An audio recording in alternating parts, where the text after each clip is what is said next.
Friday. You ain't got no job. You ain't got ish to do. You guys got to know that movie. So the topic today, the idea came to me from a text message, a response, back and forth thing that someone sent me, a colleague of mine. Someone that also does YouTube videos. Very bright person, much, much smarter than me. I know it's probably not saying much. I don't claim to be the smartest guy in the world at all. But the person's question was, if you're so smart, how come you don't look like the top pros, like the top 5 Olympian Arnold Classic guys? That's a question I think a lot of people in the industry get this confused because they see maybe a coach who coaches these top level athletes, and the coach doesn't look like them. So people assume that, well, this coach must not be that smart. But it's really all about genetics, guys. It's really all about genetics. Now, if two people have equal genetics, let's make a crazy scenario where they're twins. They have the exact same genetics. One of them is highly intelligent, and one of them is very low intellect, very low IQ. In a case like that, I can almost guarantee you, if they both get into lifting and bodybuilding and all that stuff, the smarter one is going to look better because they're going to know how to apply the various principles. They're going to know how to set up their routines better. They're going to know use better exercise form. They're going to do research. They'll learn how to eat. They'll learn about nutrition, supplementation, drugs down the line. Whereas the other one will just kind of stumble through and, do whatever they want to do at that given moment. Now, when I say genetics are king, I mean it because I guarantee almost all of you, if not all of you, know at least one person from your past. Maybe you went to school with them. There was someone who was buff, just jacked, and they were dumb as hell. They were not very bright. I'm not saying for 1 minute that the guys with the best genetics are dumb at all. It's just they don't always exist in the same person. You don't always have someone that's very intelligent and has great genetics for building muscle and having that shape and structure and all that. It's rare that you get those in one person. We've had some very, very intelligent people over the years. Just a couple coming to mind, like Mike Mentzer, very, very bright guy, John Meadows, very, very smart guy. There have been quite a few when you think about it, but there have also been, I've met some guys, even in the sport, who managed to get to a fairly high level without really, they weren't that bright. Now, these days, coaching has become so common that you don't need to be that smart. You don't need to know everything about training, nutrition, and drugs and all that, because you can hire someone who knows all that. And that's what you're paying them for. You're paying them for their knowledge and their experience in these matters to guide you. But there is this misconception that if someone doesn't look the part, they must not be as smart. I'm sorry. They must not really know what they're talking about. Because if they did, they would look like, Big Ramy and Phil Heath and Brandon Curry and these guys. But you have to have very, very rare genetics. A lot of people get so upset when I talk about it because genetics are one thing that you can't control. And to hear that, the people with great genetics can kind of do whatever. It doesn't really matter. I've often said if somebody has great genetics for bodybuilding, they can do any type of training. It doesn't even have to be heavy weights. Some of them can just use fairly moderate weights and do a ton of reps. A lot of them do train heavy. A lot of them won't eat the way you're supposed to eat. We're told we have to eat every 2 to 3 hours, get 1 gram to 2 grams of protein per day. And if you get around enough and you meet some of these people, you realize there are people that look phenomenal and they don't do any of these things. Some of them will break every rule you can think of, every rule. They'll train body parts, every day they'll do like chest and arms every day. They'll eat only 2 or 3 times a day. They'll take recreational drugs, they'll drink, they'll party, and they still look better than you, who's been busting his ass, doing everything right, training so hard, so meticulous about your workouts, your nutrition, and your rest. And it's not fair. But none of it's, no one ever said life was fair, guys. But none of this is meant to say that you shouldn't strive to learn as much as possible, because you can't compare yourself to other people in bodybuilding. I know that's what bodybuilding competition is. That's when you are being literally compared to other men, women on stage to see who's got the best physique according to the opinions of the judges and the standards and the ideals that they subscribe to. But if you gauge yourself that way, you're always going to fail, because unless you're the very, very top elite, comparing yourself to the other genetic freaks at the level of, say, the top 10 at the Olympia, top 5 at the Arnold Classic, that's a whole other I don't want to say species, but I think this is a fair analogy. So you should know that dogs, there's only one species of dogs. There's all these different breeds of dogs, they're all the same exact species. That's why different breeds of dogs can breed with other breeds of dogs, no problem. Same with cats. But dogs, it's more dramatic because we see this huge range of sizes and shapes and appearances and characteristics among dogs. And those are all different breeds. So let's look at an extreme. A Chihuahua is a very, very small breed of dog. I want to say they 3 to 5 pounds is probably an average size for an adult Chihuahua. Then you might have some other a Mastiff or something that can be 150, 200 pounds. So let's say you decided you're going to make this Chihuahua as big as it can be. Pump it full of all kinds of drugs, feed it 10 times a day, make up some crazy exercise contraptions for dogs to get it resistance training. Maybe it runs on a treadmill with a little weighted vest or something. I don't know. You could probably get that 5-pound Chihuahua with enough enhancement, maybe up to like 10 pounds. But still, that Mastiff didn't have to do anything to be 150 pounds. It's always going to be 10 times the size, 20 times the size of that Chihuahua, because genetically it was meant to be an entirely different size. Just like some of these people with great genetics, you don't always see the potential right away. Sometimes you have to wait until they start training. So that's when they say some people you could tell before they even started lifting, which is true. There are people that before they even started lifting weights, they already had some muscle mass and they were already kind of muscular. Why? Long muscle bellies. I'm sure if you go into the genetics of it, you'd see things like myostatin deficiency, follistatin deficiency, those hormones that limit the growth of muscle tissue in normal human beings. So these people are on a different end of the spectrum. I'm going to get to all the questions very soon, guys, all the questions and comments.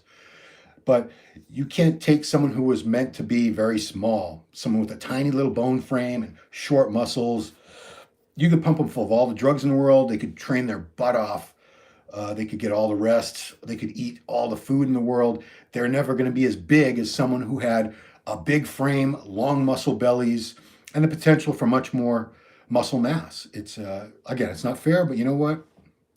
Nothing really about genetics is fair. Is it fair that some men are 5 feet tall and some men are 6'8"? No.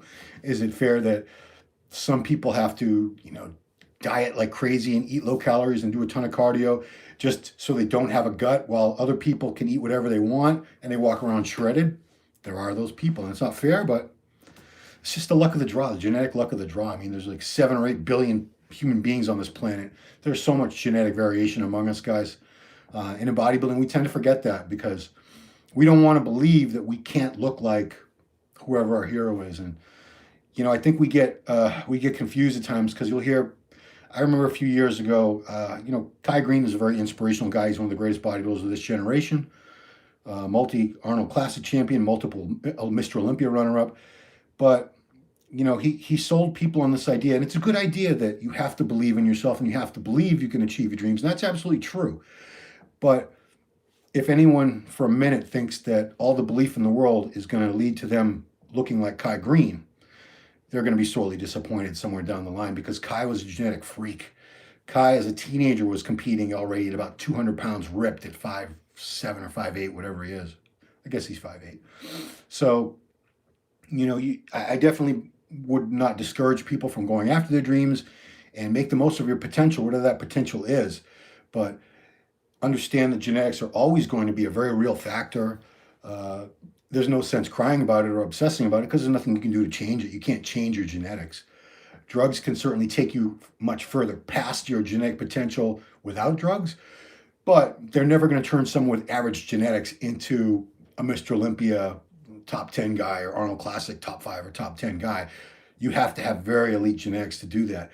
I still encourage everyone to learn as much as possible, become as informed as possible, because the more you know, the more options you have. You can try different exercises, different techniques, different workout splits, different ways of eating, different types of supplements. If you get into drugs and become very educated with that, I've seen some guys who were genetics were not very good at all, but because they were whizzes, true wizards at the whole PED use, they were able to build a physique that, even though it wouldn't impress anybody on a pro stage or anything like that, walking around in a gym, you'd be like, wow, that guy looks pretty damn great. Whereas without all that knowledge, the person would never have looked like that. So with that, I want to get to some of your questions, guys. Hopefully they're not all just comments. So let's go do the F5 thing. Videos, F5. I'm trying to get it, guys. I'm trying to get to your questions. Give me a minute here. Uploads. Okay, I think I have to go back to, I have to switch to my account here. Well, guys, ask me one question on screen if you can while I'm getting to this. Sorry for the delay here. The computer's acting up on me today a little bit. How to contact you in person? I'm on Instagram at Ron Harris Muscle. At Ron Harris Muscle. That's how. Guys, I think I'm gonna wrap. I guess I'm gonna have to wrap this one up and go back to the questions because I cannot seem to click over. Sorry about that, guys. So I'm gonna wrap this one up, but I'll be back in a few minutes to take all your questions. I'm gonna cover the Mr. O this year. Absolutely. Do I train every muscle group once per week? What I do, Nanny, is for the past couple of years, I've been on a split called push-pull legs. So that has you training 3 days in a row and taking 1 day off. So on the push day, I do chest, shoulders, and triceps. Come back the next day and do pull, back, biceps, rear delts. I'll get to that one too. And the third day is legs, and take fourth day off. Come back and do it all over again. For many, many years, I did more of a quote-unquote bro split, where it was training everything just once a week. I would always do something like Monday would be maybe chest and triceps. Tuesday would be back. I probably would take Wednesday off. Thursday I would do maybe legs, and then Friday I would do chest and what did I do in the other day? Triceps, whatever I didn't do. So chest I would do with either biceps or triceps, and shoulders I would also do with either biceps and triceps. So muscle groups were getting a little bit of ancillary work, but they were really only being hit directly once a week. Guys, why can't I click over here? Home videos, dude. Oh, I think this cable was messed up, and that's why. Yeah, I wasn't properly prepared for this, was I, guys? All right, guys, I'm gonna come back because I can't seem to get this.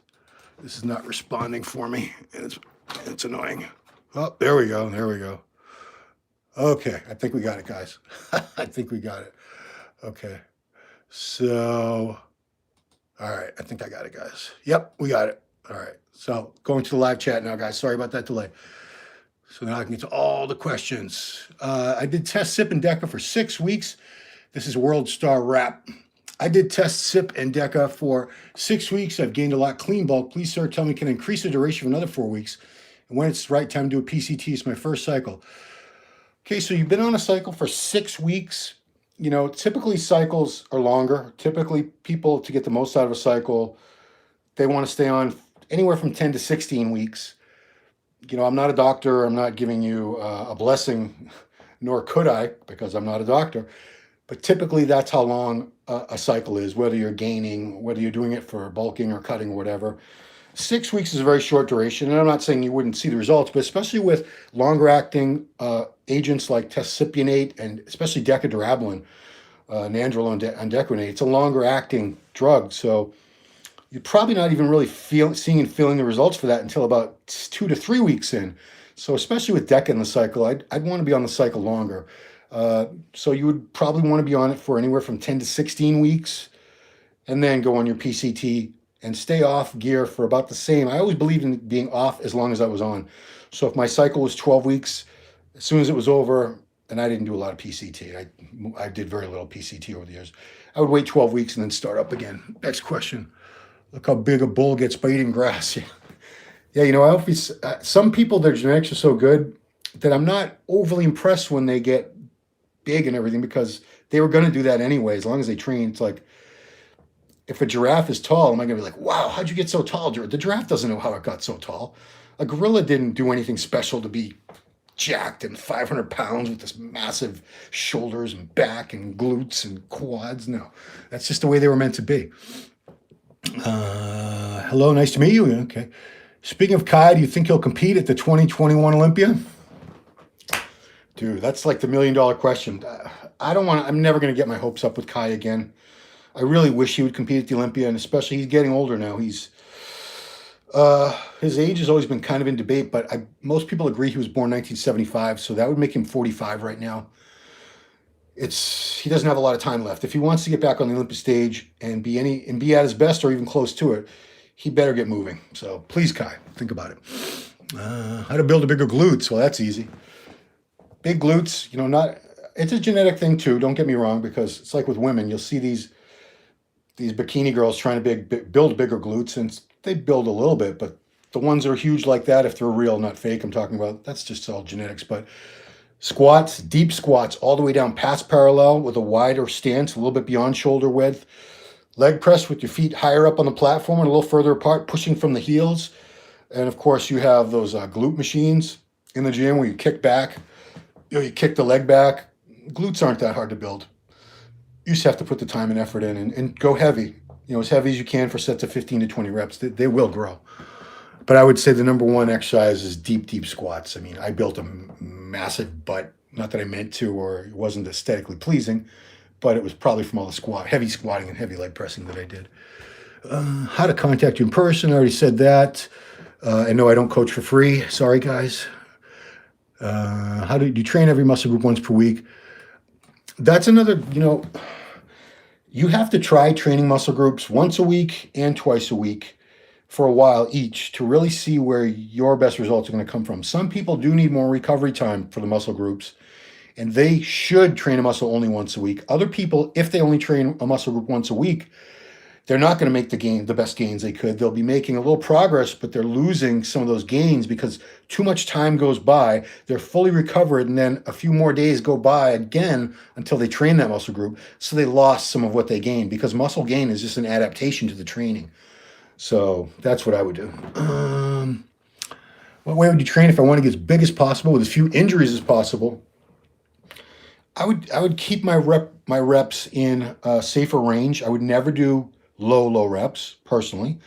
I know a lot of you guys love to max out, especially on the deadlifts and the squats. It's very impressive for the gram, but don't lift for the gram, guys. Don't do it for the likes and follows and all that, because in the end, if you get hurt, no one's going to care. Trust me, your followers will be like, oh, too bad, bro.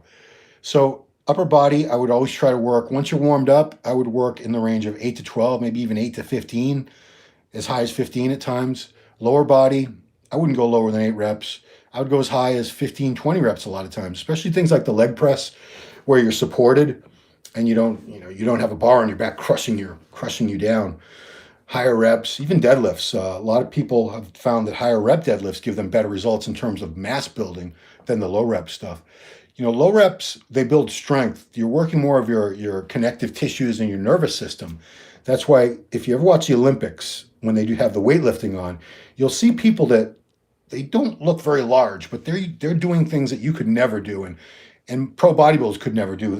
I'm talking about like a 130-pound man walking over to a 400-pound barbell. Oh, I'm sorry, they're already there. Puts it over his head, picks it up off the ground in his head, and it happens that fast. That's just power and speed, technique, but it's not a big dude. It's like a 5'4", 130-pound guy. So that's why I believe, we need time under tension. Time under tension is what I believe to be the biggest key to muscle growth. Keep that muscle under tension. And the rep range is really just a representation of that time, because it takes you longer to do 10 to 12 reps than it does 1 or 2 reps. Simple answer? I think so. Can you write it down, your Instagram? No, I just said it's at Ron Harris Muscle. Yeah. How could I write it down when I'm doing this anyway, guy? Come on. Do you think Kyle will compete? Was that it? No, I think we're getting more. Oh, it's the same. So look how big a bull gets. For a natural athlete. Oh, for a natural athlete, your top 5 natural fat burners, and do pro hormones work? So, Jesus, I didn't even know they had pro hormones anymore, do they? Yeah, pro hormones worked. Most of them were just steroids that hadn't been classified, oral steroids. Top 5 fat burners for a natural guy. Caffeine, yohimbine, HCl, L-carnitine, I don't know, green tea. Those would do it. I mean, when I was competing as a natural competitor, I think ephedrine. I'm sorry, I should throw ephedrine in there, even though that's technically not supposed to be sold. You still find it in like bronchaid tablets and things like that. But a lot of natural competitors, even enhanced competitors, relied on ECA. It was ephedrine, caffeine, and aspirin in one pill. Not just for the energy boost and the focus and concentration, but fat burning properties. Caffeine and ephedrine got a lot of people ripped. I mean, there was a Twin Lab product back in the 90s called Ripped Fuel, probably the best over-the-counter fat burner there ever was. And I believe it was just caffeine and ephedrine were the two main ingredients. Thanks for the Instagram shots. Keep you thinking I look that good. Yeah, here's the thing is, a lot of you watching this, you're never going to be able to look as good as me. Conversely, a lot of you watching this, I'll never be able to look as good as you. Genetics. I've been doing this a very long time. I started training in 1983 consistently. Didn't start doing legs until fall of 87, spring of 88, around that time. But still, I've been doing it a long time. I've maximized my genetics, but if you keep at it, you will maximize your genetics. And most people give up long before they hit their full genetic potential. And, of course, after I hit my genetic potential, naturally, I started using gear and I took it to another level. I'm still not at the level of the guys that I interview and write about, of course, but, compared to the way I started, 1983, when I started training, I was 95 pounds. I was also 4'11". I grew to 5. By the end of high school, I was 5'8", 135. And the heaviest I ever was, and that was on gear and a little bit fat, was just under 250, about 247, 248 a few years ago. I would never do that again. Not healthy. I'm 51. It's like asking for a heart attack if I did that now. Here we go. Let's see. Kai's not coming back. Yeah, Jay, I can't argue that. I mean, I hope he would, but I can't argue that. Kevin Gosha, Ron, when you were on steroids, we ever got addicted to them? Yes. Oh, of course. Steroids are incredibly psychologically addictive. They're not addictive physically in the sense of alcohol or nicotine or heroin, but psychologically incredibly addictive. I'm still on steroids. I'm still on test, 400 milligrams of test, and I add things to that. I do a little bit of DECA. I might do a little bit of Masteron or Tren at some point closer to the summer when I want to look a little harder and leaner. And it's diet and cardio, but these are compounds that do help for that look too. But once you experience that, I did a whole video called "You'll Never Quit Using Steroids" on this channel, and once you get used to seeing yourself a certain way, feeling a certain way, strong, getting these crazy pumps in the gym, and people giving you compliments and attention, treating you differently because you're bigger and more muscular, and then you go off them, eventually you can't stay on them forever. You do have to take breaks. You start losing, you get smaller, you get softer, and people aren't paying attention to you and giving you compliments anymore, and you don't get those crazy pumps. You're not as strong. It's a bummer. It sucks. So you go back on them. And that's why most people stay on them forever once they start, or at least until they're, into middle age and maybe they get married, have kids or some job, something moves them away from the whole bodybuilding mentality where they just it's not that important to them anymore. But a lot of us who are middle-aged now have been doing this. I started when I was 27. I'm 51 now. So do the math. What's your most favorite gear count of all time, excluding testosterone? I would say Trenbolone, and it's incredibly toxic. It's not a safe steroid by any means, but it's something that, you felt it right away. You felt, especially the acetate, the fast acting, you would feel more aggressive. You would feel more energetic. Sex drive would go up. Strength would go up. A little more vascularity. And that would happen within a matter of days. You'd start noticing these things. So, yeah, it's not something, I mean, I've talked with some people who had to go off it as they'd be on it only 2 weeks, and their blood work, liver values, kidney, heart thing, they saw bad things happening right away. If they got blood work done that quickly, not everyone's going to have that bad luck, as bad luck with tren as that, but it is something you wouldn't want to be on all the time. And I believe it should be used in very moderate amounts. I think people underestimate its potency where they think, well, I'm on 500 milligrams. Let's say they're on 750 milligrams of test. That's not far-fetched by any means. Plenty of guys who have done that, or a gram of test. So they think, well, I'll do a gram of test and a gram of tren. Bad idea. Even if you're on 750 to a full gram of test a week, I don't think anybody, I don't know, I'm not talking about the top Olympia guys. I'm talking about you and me and normal humans. I don't think anybody needs more than 300 or 400 milligrams of tren a week. That's plenty to see the best results. And I wouldn't stay on it for more than 4 to 6 weeks would be my best guess. Again, I'm not a doctor.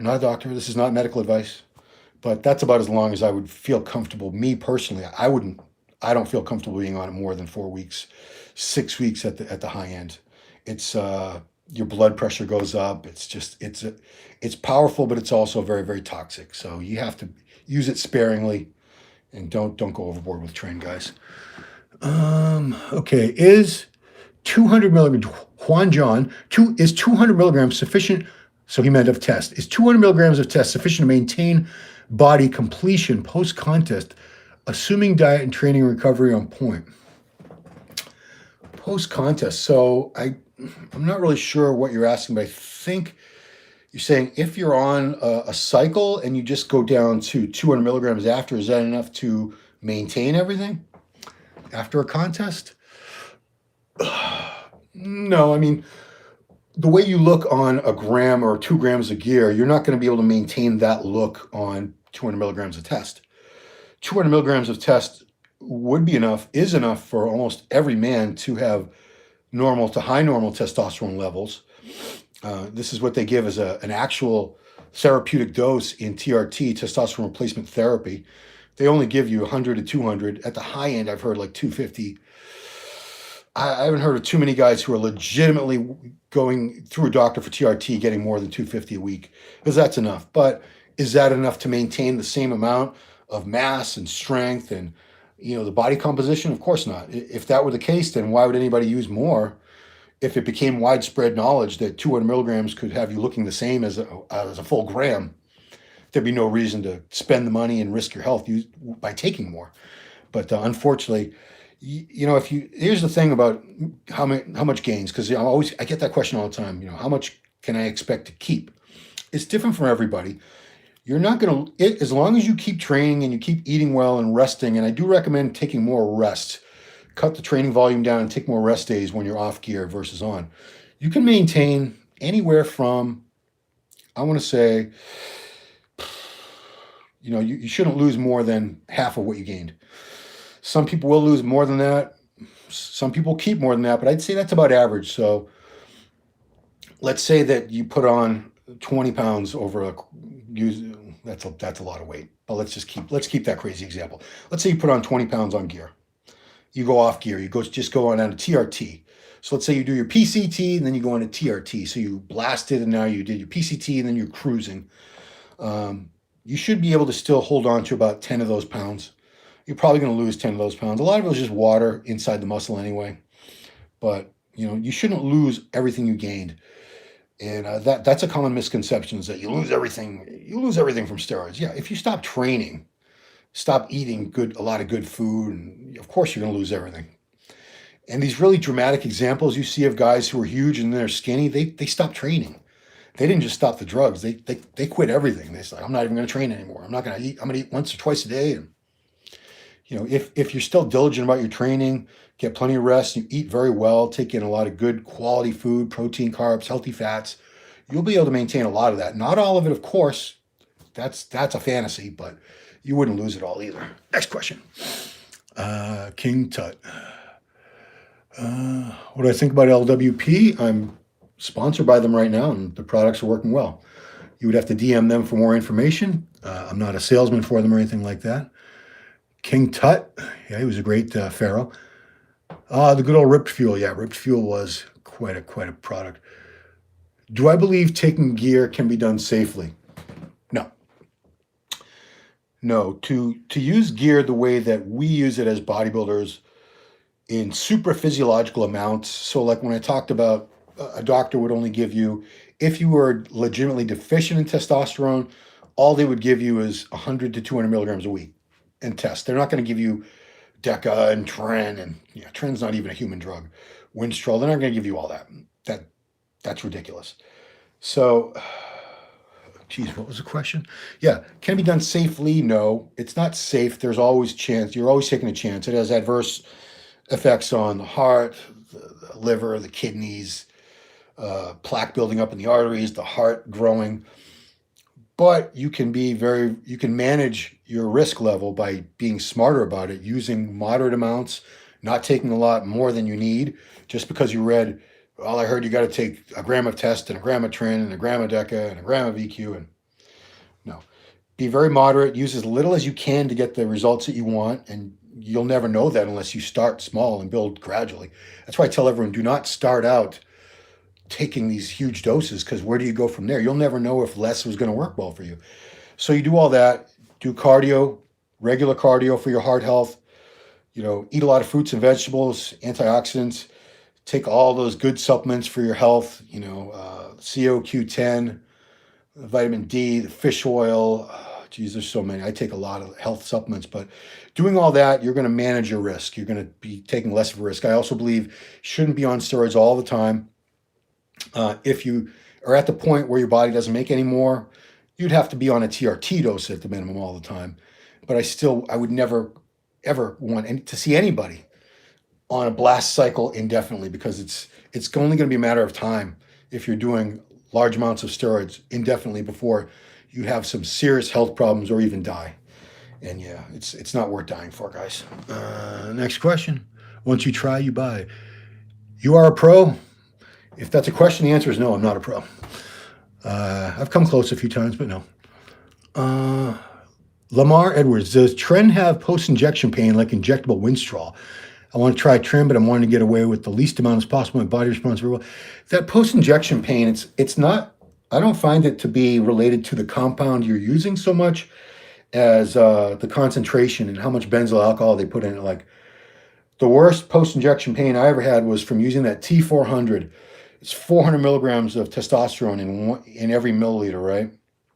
People love that because they can get huge doses with very little oil to inject. But dude, my leg, the whole leg turned red, was hot. I should have gone to the hospital, but I didn't. I'm a dumbass. This was years ago.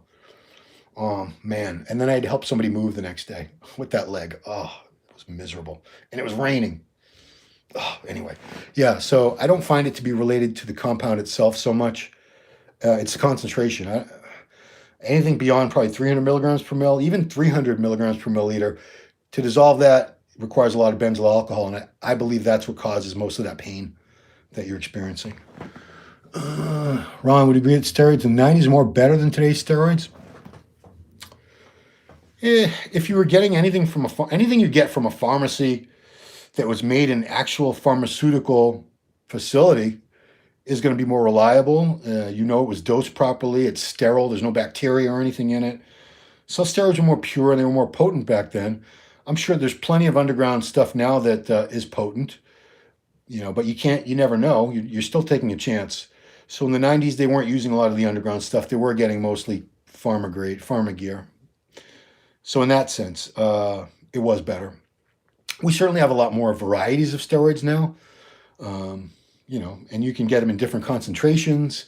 You have a lot more options with steroids now than you did in the 90s for sure. So it kind of balances itself out. Let's see what else. My uncle has severe arthrosis in his shoulder. The medication is too expensive. He can't afford it. Do you think a little Deca, 50 milligrams every 2 weeks, will help? I'm not a doctor, but I do a show every week with Dr. George Tuliato. It's called Ask Dr. Testosterone, and we have addressed this.